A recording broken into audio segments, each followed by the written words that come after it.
Selamat siang Sobat Sunda. Balik lagi ke channel Sunda Plafon Semarang ya. Spesial ya konten kali ini ya. Pakai telur 2 ya spesial.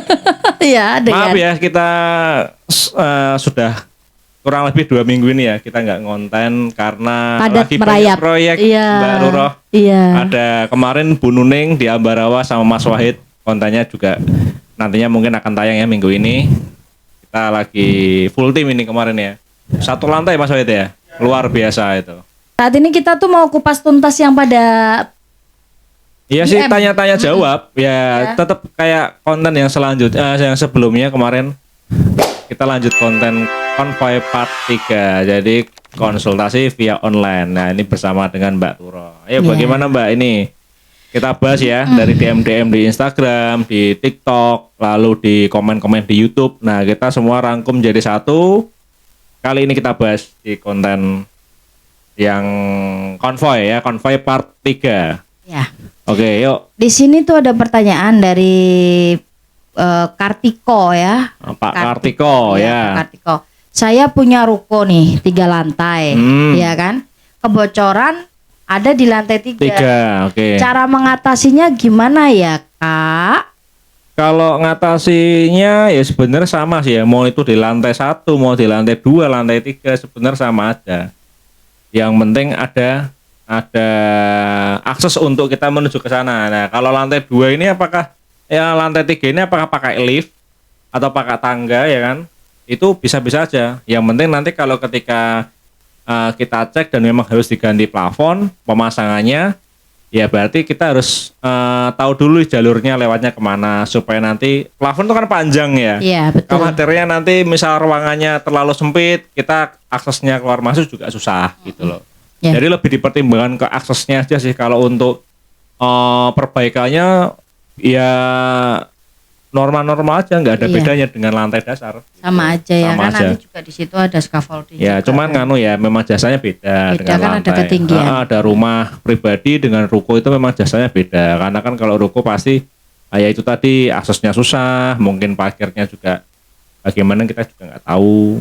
Jadi misal tapi kalau selama plafon itu tingginya tidak lebih dari 3 meter ya, 3,5 ya, itu ya mungkin akan kena cas tapi sedikit. Kalau di ruko seperti itu paling ya. Betul ya. Itu Pak Kartiko. Ya. Lanjutnya. Di sini ada Santi 78. Kak WPC. Santi 78. Iya, Kak WPC Sunda plafon aman atau tidak ya? Kalau di luar ruangan. Ini kalau dibilang di luar ruangan tuh di outdoor ya. Ya. Kalau di outdoor tuh sebenarnya kita kalau bisa bilang aman ataupun tidak. Ini Mas Bagus. Ya, jadi kalau di outdoor, Di outdoor itu untuk apa nih? Fasad ya, atau betul. untuk apa gitu loh. Kalau untuk fasad eksterior ya berarti ya. Gimana menurut Mbak? Kalau menurut saya kan pernah juga ya customer kan pasang. Kalau untuk WPC di outdoor tapi selama dia di teras nih Mas Bagus. Dan masih ada ya semi ya. Ada kanopi ya, ataupun ya kan di situ nggak langsung paparan sinar matahari. Itu aman-aman aja. Karena kan di situ kelihatan lebih klasik ya. Karena mungkin dengan disamakan dengan mungkin meja kursinya dari motif kayu, WPC-nya juga motif kayu, itu sangat senada gitu Mas Bagus. Tapi kalau kita bilang nggak aman itu yang langsung los Mas Bagus. Untuk los langsung kena matahari, langsung panas, kena hujan itu kan. Kalau kita menyarankan dibilang nggak aman karena apa? Karena kita nggak berani spekulasi juga. Wah ternyata Mbak Ruro bilang aman, aku ternyata kok warnanya jadi kayak gini, gitu ya. Kok meja kursinya nggak senada lagi nih ya kan nanti saya disalahkan ya toh. Tapi kalau mungkin semua itu kembali ke owner ya. Kalau ownernya mantep ya untuk outdoor sih ya nggak masalah. Tapi kalau menurut saya kalau selama di outdoor masih ada kanopinya, ada itu masih oke. Tapi kalau enggak sih disarankan mungkin beda ya, jangan ya. Mungkin kalau untuk fasad ruko ya, misal 3 lantai itu yang biasanya kan sekarang resto-resto bagus tuh banyak tuh yang pintunya aja bisa daripada kita ngerubah fasad ruko kan otomatis kita bikin plat di depannya lalu ditempel WPC. Biasanya kan seperti itu. Cuman kalau praktisnya sih memang pakai WPC ya. Wah, langsung tinggal tempel lah. Cuman BPC ini kan kita lihat juga material itu kan pakai PVC, pakai PVC kan, pakai apa namanya BPC itu, banyak kan pakai PVC. Kalau secara PVC-nya kuat, cuman yang lebih tidak kuat itu ke kualitas printingnya, ya kan? Itu kan printing cetakan. Jadi kalau misal warnanya nanti pudar ya itu resiko pertamanya. Kalau untuk BPC-nya sendiri bahan PVC kuat, mau diterpa angin, mau diterpa hujan ya nggak masalah karena bahannya memang anti air, anti jamur. Iya gitu. Betul. Jadi lebih ke kualitas printingnya sih, Mbak Santi ya. Jadi boleh bisa asalkan eksteriornya yang semi outdoor. Ada kanopinya atau mungkin di teras ya kan. Rumahan terkadang ada tuh yang bentuknya minimalis, ada sisi tembok sebelah kanan atau sebelah kiri yang masih kosong itu bisa dikasih PVC. Tapi jangan langsung kena sinar matahari. Ya terlalu awet untuk kualitas printingnya ya. Ya. Tuh.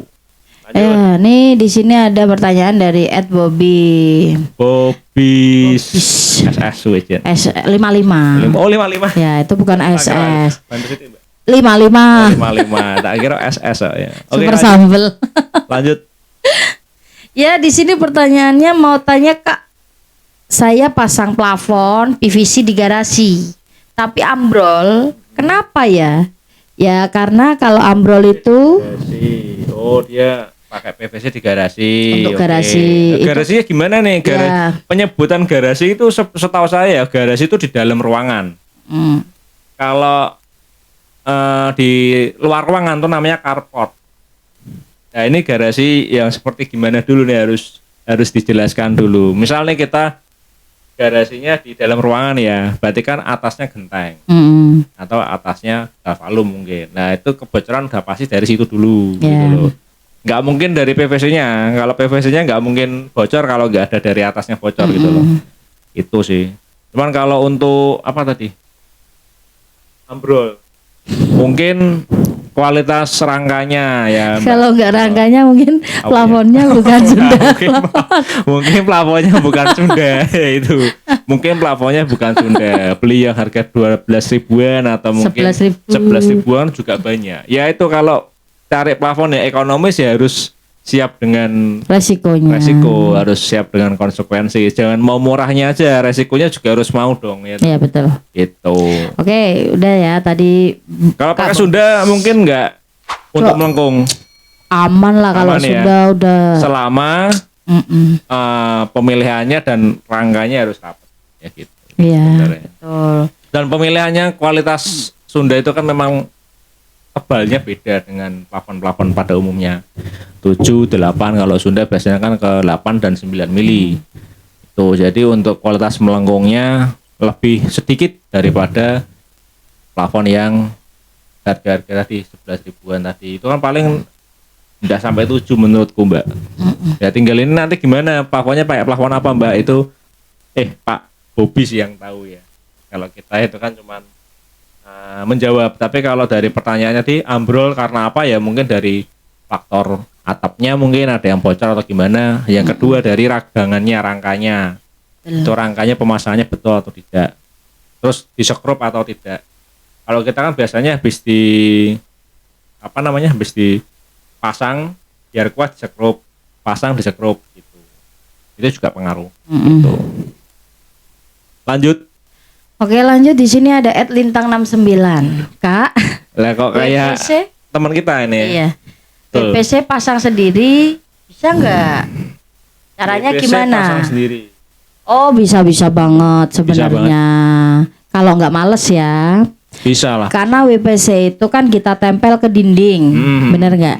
Tempel ke dinding, habis itu kan ada listnya. Ada listnya betul. Jangan lupa biar lebih rapi itu pada pakai klip Mas Bagus. Betul, ya, ada klipnya. untuk pengait itu kan. Pengait. Terus selain itu biasanya lebih lekat tuh dikasih silen Mas Bagus. Betul, itu juga bisa. Jadi mungkin kalau teman-teman pengen nyoba pasang sendiri ya silakan mencoba tapi order dulu ya kan. Ordernya di Mbak Rurah Malhotra. Iya.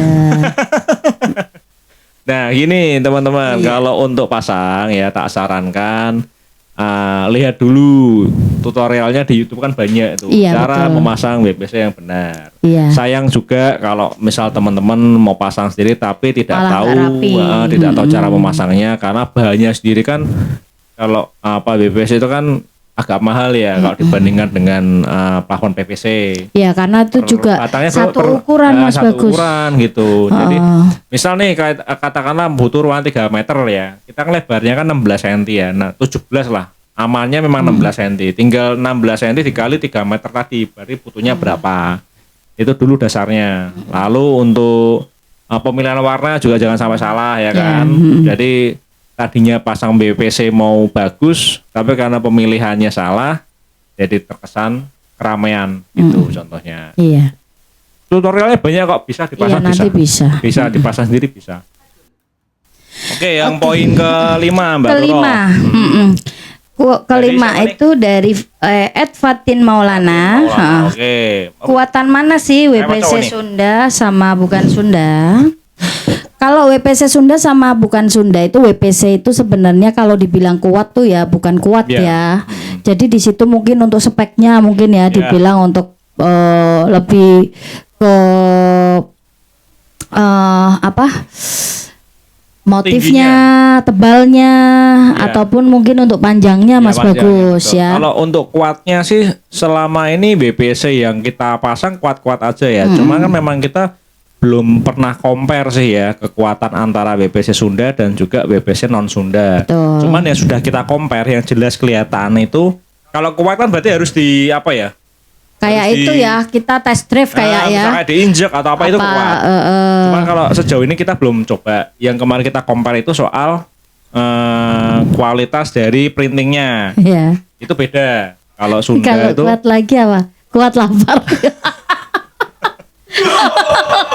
jadi kalau WPC Sunda yang udah kita compare dengan non Sunda itu lebih ke kualitas printingnya itu beda. Terus tingginya Mbak, ya itu ada tingginya itu kan kotaknya itu loh, diameter kotaknya itu kalau yang non Sunda itu lebih pendek dia. Kalau yang Sunda dia lebih tinggi kayak gitu. Terus untuk lebarnya kalau Sunda 17, kalau yang lainnya tuh 16, berapa lah. Sama 15-an. Nah, sama 15-an itu. Jadi lebarnya itu juga beda. Itu mengapa Sunda lebih mahal karena dari kualitas lebar dan juga kualitas printingnya itu beda. Iya. Itu betul. sih kalau yang udah kita compare Mbak siapa nih Kak Fatin. Fatin. Cuman kalau untuk kekuatannya kuat mana Sunda sama BPC non Sunda ya harus di lindes ke nganu saya. Truk ya. Lindes ke truk ya. Kalau Cuman enggak kita belum tahu ya. Gitu sih. Iya. Jadi kita tetap biasanya tuh kalau orang-orang itu bandingin paling dari warna Ya, dari ataupun warna. kualitasnya mungkin ya. Karena sama-sama Orang- kayu juga beda. Iya, Kalau kayunya dari non Sunda itu dia kayak printing tak tapi kayak nggak ada apa geret-geretnya itu loh Mbak apa ya Mah namanya? kayak laminate ngono ya. Kalau polos-polos lah, cuman memang dia kayu. Tapi kalau Sunda kan bener-bener ya kayak kayu beneran kayu. Jadi kayak kalau digesek-gesek pakai apa namanya kuku gitu kayak grek-grek suaranya gitu loh. Masa? Iya jelas loh ya. Itu makanya cobain dulu, order dulu ya. Rakatan sak batang ya. Tapi sak batang tinggal apa ya? Sahabat tangis sama Mas Bagus. Kalau enggak buat headboard itu loh, buat Bracket tidur TV, ya. bracket TV. Bracket TV betul itu kan nggak perlu banyak, butuhnya paling cuma berapa tuh? 8 lah. 8 batang paling sudah itu. Ya cukup. Soal kekuatannya itu ya mungkin bisa kita compare ya. Iya. Tuh. Pertanyaannya 5 ini bagus-bagus ya. Iya, berarti Udah kita para jawab semua dari Pak Kartiko, dari Kak Santi, Pak Bobi, terus sama Kak Lintang, Kak Fatin. Jadi mungkin untuk Sobat Sunda selain menanyakan soal plafon mungkin boleh tanya soal lainnya loh. boleh. Mbak Lurah udah udah punya jodoh belum atau udah punya itu enggak apa-apa tanyain aja. Enggak apa-apa itu, enggak apa-apa itu. Ya gitu Sobat Sunda. Oke, untuk video selanjutnya nanti kita tunggu nih pertanyaan-pertanyaan dari Sobat Sunda sekalian yang di Jawa Tengah mungkin atau mungkin di luar Jawa. Monggo tanya aja, nggak apa-apa. Nanti kita rangkum dan kita bahas di konten konvoy selanjutnya. Iya, ya. betul. Oke, jangan lupa subscribe, like, dan komen serta share ke teman-teman Sobat Sunda semuanya. Semoga video kami bermanfaat ya. Dengan saya Bagus dan juga Rora Malhotra. Undur diri, sampai jumpa. Dadah.